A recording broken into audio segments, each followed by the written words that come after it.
Hey everyone, welcome back. Thanks again for being a part of Not Your Father's Capital. I hope everyone had a fantastic Memorial Day weekend, enjoyed time with family and friends. But what I want to get to is we get back into the crypto space, talk more so about what's going on in broader markets, and a little bit I want to give you guys my thoughts as we leave the weekend, because there's some very interesting things I want to put in perspective for you guys. All right, so I'm going to break that down for you in this video, but if you have not done so, please consider subscribing here at Not Your Father's Capital. I appreciate you all, as well as following us on Twitter. All right, so the handle is in the bottom of the screen, as well as smashing that like button, guys. It does help get this content out to others. All right, so let's get down into it. And I do want to tell you guys, this is not financial advice, so please do your own research, due diligence with all things crypto and all things financial.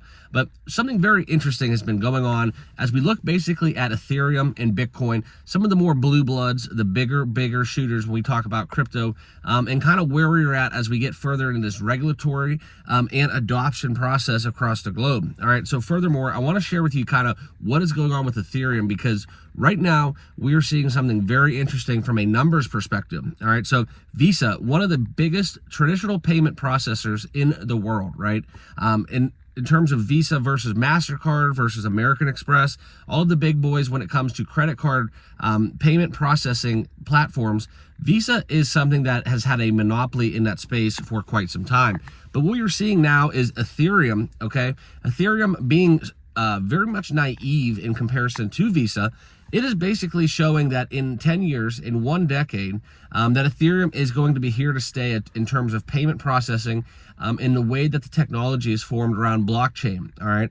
Now, what the numbers are, where I'm going to share with you guys, is the recent data from CoinGraph showing that Ethereum, for example, is $3.01 trillion in transactions, opposed to Visa, which is $3.08 trillion. So very interesting to put those numbers in comparison when you're talking about just sheer volume. And when you look at adoption, and that's, guys, that outside of regulation and safety and security, guys, I really feel like the adoption is the number one principle, the number one thing we are striving for within the crypto space. Okay, I think that's just key. We need to keep growing, keep adopting. And when you see Ethereum rivaling the likes of Visa in payment processing technology, and I know it sounds a lot smaller than it is, but 0.07 trillion is a lot of money. That is a lot of dollars, so it's not to be taken lightly, but it is showing growth in just a short period of time. In 10 years, Ethereum has grown exponentially, and it's just something where you look at market capitalization, and we see where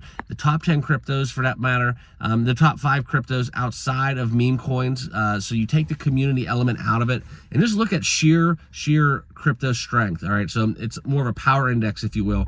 You know, so you have the likes of Bitcoin, Ethereum, Cardano, Litecoin, XRP. You know, those are something where you see even stable coins with Tether. Just seeing some of those blue bloods that have been around for the test of time. They've survived a lot of adversity, and it's just showing you guys how important adoption is when you're only at 5%. If crypto can keep going and get some tailwinds coming out from governmental policies, as well as what we were having with regulation and this just hyperinflation time we were in across the globe, right? Germany's suffering from it. We're seeing it in the EU, as well as now in the United States, just seeing what is going on with these high inflation numbers across the board. So crypto continues to grow. All right.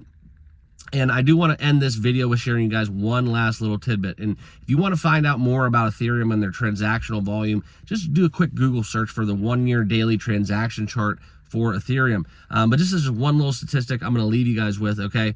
Because you have to kind of put in perspective that Ethereum moved, okay, in trading volume in 2021, Ethereum moved, now granted this was back in the bull market, right? Ethereum moved approximately 11.6 trillion US dollars. That is more than Visa did at $10.4 trillion, and more than double Bitcoin. So you see all these cryptos being built on the Ethereum network. That is something where you look to kind of the future and say, hey, we're only at 5%, guys, and there's a lot of room to run. Crypto is in a very big turning point in its lifespan, and it's something that's going to be exciting to watch. So I want to thank you guys for stopping out, watching this video. Please consider subscribing on your way out, and absolutely smash the like button. Check us out on Twitter, and I want to thank you once more, and we'll see you all in the next one. Thanks, guys.